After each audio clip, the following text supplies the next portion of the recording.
पता नहीं किस जन्म की दुश्मनी निकाल रही है मुझसे, ऐसी छुई मुई बनकर बैठी रहती है। जैसे मेरे आने से पहले 8-10 नौकर चाकर आगे पीछे फिरते रहते थे। थोड़ा बहुत हाथ पैर हिलाने से कौन सा शरीर घिस जाएगा इनका। सब कुछ मेरे भरोसे छोड़कर बैठ जाएगी। बाहर से थक कर आओ और फिर घर में आते ही रसोई में लग जाओ। स्वाति खींचते हुए अपना सारा गुस्सा रसोई में बर्तनों पर निकाल रही थी। सास ठिठाई पर थी। बहू की बड़बड़ाहट को एक कान से सुनकर दूसरे कान से निकाल रही थी। स्वाति एक पढ़ी लिखी लड़की थी। उसका सपना था कि वो अपने पैरों पर खड़ी होगी। उसने नौकरी के लिए कई जगह आवेदन भी दे रखा था। इस बार जब उसके लिए अनिल का रिश्ता आया तो उसने साफ साफ कह दिया कि वो शादी इसी शर्त पर करेगी कि शादी के बाद उसे अच्छी नौकरी मिली तो कोई उसे नौकरी करने से नहीं रोकेगा। आखिर इतना पढ़ने लिखने के बाद वो घर पर नहीं बैठ सकती। अनिल और उसके घरवालों को इस बात से कोई आपत्ति नहीं थी कि उनकी बहू नौकरी करेगी। इसलिए दोनों तरफ से खुशी खुशी ये रिश्ता हो गया।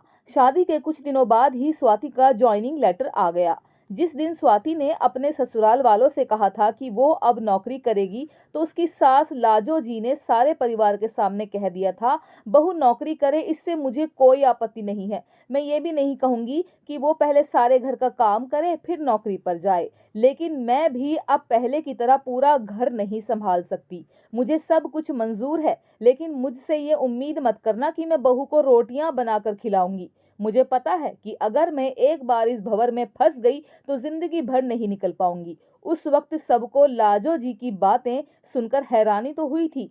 उनके पति ने तो ये भी कहा कि मुझे नहीं पता था कि मेरी सीधी सरल पत्नी भी सास बनते ही अपना रूप बदल लेगी। लेकिन इन सब बातों का लाजो जी पर कोई असर नहीं हुआ। वो तो अपनी जिद पर अड़ी थी। खैर, स्वाति को तो नौकरी करनी ही थी, क्योंकि घर के थोड़े से काम के लिए वो अपनी इतनी अच्छी नौकरी तो नहीं छोड़ सकती थी। वहीं उसके पति और ससुर जी ने भी नौकरी की इजाजत दे दी थी, तो वो फिर कहाँ रुकने वाली थी। इस समस्या का ये हल निकाला गया कि घर के कामों के लिए एक कामवाली और खाना बनाने के लिए कुक रख लिए जाएंगे। खाना बनाने वाली सुबह और शाम का खाना बनाकर चली जाती। स्वाति का काम था ऑफिस से आकर बस खाना परोसना। यूं ही दिन निकल रहे थे। स्वाति की शादी को 2 साल हो चुके थे। अब तो स्वाति और बाकी सब घरवालों को इस रूटीन की आदत हो गई थी। लेकिन मुश्किल तो तब होती थी जब कभी खाना बनाने वाली छुट्टी ले लेती थी। ऐसा ही कुछ इन 2 दिनों से हो रहा था, जिस कारण से स्वाति खिजी हुई थी। ऑफिस से आकर रोटियां बनाना उसे बहुत बड़ा बोझ लगता था। वैसे तो लाजो जी इन दिनों में सब्जियां काटकर बना देती थी, लेकिन बहू के ऑफिस से आने के बाद रसोई में झांकती भी नहीं थी। उस समय स्वाति को अपनी बैठी हुई सास बहुत चुभती थी। वो बड़बड़ाती रहती और रोटियां बनाती रहती। बाद में अपनी माँ से फोन पर भर भर कर शिकायत करती, जिसके बाद उसे थोड़ा सा सुकून मिलता था। कुछ दिनों बाद स्वाति के भाई की शादी भी तय हो गई। स्वाति की होने वाली भाभी भी नौकरी पेशा वाली थी। स्वाति की माँ ने सगाई के वक्त ही खुश होते हुए गर्व से कह दिया, भाई मैं तो और सासों की तरह नहीं हूँ जो बहू के आने पर हाथ धरकर बैठ जाऊं। जब अभी तक पूरा घर संभाल रही थी तो अब क्यों नहीं।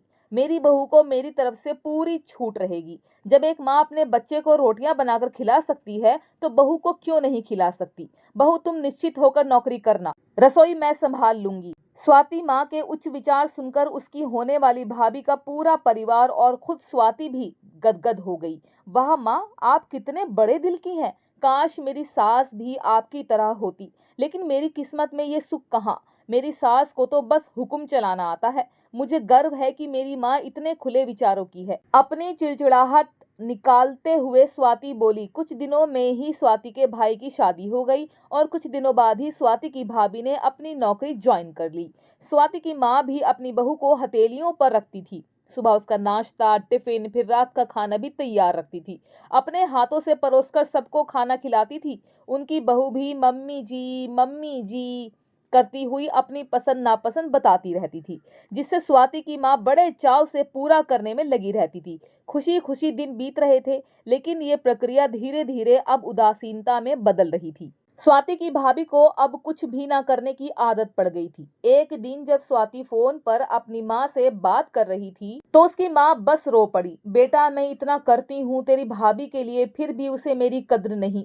अरे मेरी दी हुई छूट अब मुझ पर ही भारी पड़ने लगी है। क्या हुआ माँ, आप ऐसे क्यों बोल रही हैं? आप तो भाभी का मुझसे भी ज्यादा ध्यान रखती हैं। क्या भाभी ने आपसे कुछ कहा है? स्वाति बेचैन होते हुए पूछने लगी। कुछ क्या बेटा, अब तो सब कुछ वो मुझे ही कहती है। ऑफिस से आने के बाद एक गिलास पानी के लिए भी मुझे आवाज देती है। नाश्ते में थोड़ी देर हो जाए तो मदद करने के बजाय गुस्सा होकर यूं ही बिना खाए चली जाती है। आखिर मेरा भी कुछ आत्मसम्मान है या नहीं? मैं तो उसके लिए बस काम वाली बनकर रह गई। माँ, ये तो बहुत गलत बात है। आप भाई से साफ साफ कह क्यों नहीं देती कि अपनी बीवी की लगाम खींच कर रखे? आप माँ हैं, कोई नौकरानी नहीं। भाभी नौकरी करती है इसका मतलब ये नहीं कि आप पर हुक्म चलाएगी। गरजते हुए स्वाति बोली। किस मुंह से कहूं बेटा, पहले तो खुद मैंने ही आगे बढ़कर कुल्हाड़ी पर अपना पैर दे मारा, फिर शिकायत किससे करूं? तेरे पापा ने तो कहा भी था कि बहू को ज्यादा छूट दोगी तो बाद में पछताओगी, लेकिन मैं ही बढ़ाई की भूखी थी जो अपनी बहू को सर पर चढ़ा लिया। एक बात कहूं बेटा, तू चाहे अपनी सास को कुछ भी कह, लेकिन समधन जी का ये फैसला सही था कि वो बहू को रोटियां बनाकर नहीं खिलाएंगी। एक बार वो सबकी नजरों में बुरी अक्कड़ सास तो बन गई, लेकिन आगे के लिए कम से कम अपना आत्मसम्मान तो बचा लिया। अब ना तो तू उन्हें कोई ताना दे सकती है और ना ही कोई रिश्तेदार। काश मैंने भी शुरू से ही ये घर गृहस्थी की पूरी जिम्मेदारी अपने सिर पर लेने से इनकार कर दिया होता तो आज मेरा ये हाल ना होता। माँ की बातें सुनकर स्वाति निशब्द हो गई। भारी मन से उसने फोन रख दिया। बाहर हॉल में आकर देखा तो सास ससुर आराम से बैठकर बातें कर रहे थे। बातें करते करते उसकी सास अपने नाखूनों पर नेल पेंट लगा रही थी, जिसे देखकर ससुर जी उन्हें चिढ़ा रहे थे। अब बुढ़ापे में ये फैशन करके किसे दिखाओगी? मेरी तो नजर भी कमजोर हो गई है, किसी को नहीं दिखाना मुझे। मैं तो अपनी खुशी के लिए लगाती हूँ। सारी उम्र तो घर गृहस्थी में उलझी रही, अब अवकाश का वक्त आया है तो अपने शौक तो पूरे कर लूं। पता नहीं कब भगवान के घर से बुलावा आ जाए। स्वाति की सास मुस्कुराते हुए बोली। नहीं, आज क्यों स्वाति अपनी सास की बातें सुनकर चिढ़ नहीं रही थी, बल्कि वो भी मुस्कुरा उठी। सही तो कह रही हैं मम्मी जी, एक गृहिणी को अपने लिए वक्त ही कब मिलता है? पहले अपने बच्चों को पाल पोस कर बड़ा करो, फिर कामकाजी बहू आ जाए तो उसे और उसके बच्चों को संभालो। काश मेरी माँ ने भी मेरी सास की तरह पहले ही कह दिया होता कि बहू को रोटियां बनाकर नहीं खिला सकती। दोस्तों, इस कहानी से हमें ये सीख मिलती है कि कभी भी किसी का फायदा नहीं उठाना चाहिए, फिर चाहे हमसे बड़े हो या छोटे। कहानी अच्छी लगी हो तो लाइक करना, चैनल आनी ऑफिशियल कहानियां को सब्सक्राइब जरूर कीजिएगा। दोस्तों, कमेंट करके बताना कहानी आपको कैसी लगी। एक और अच्छी सी कहानी के साथ मिलती हूँ आपसे, तब तक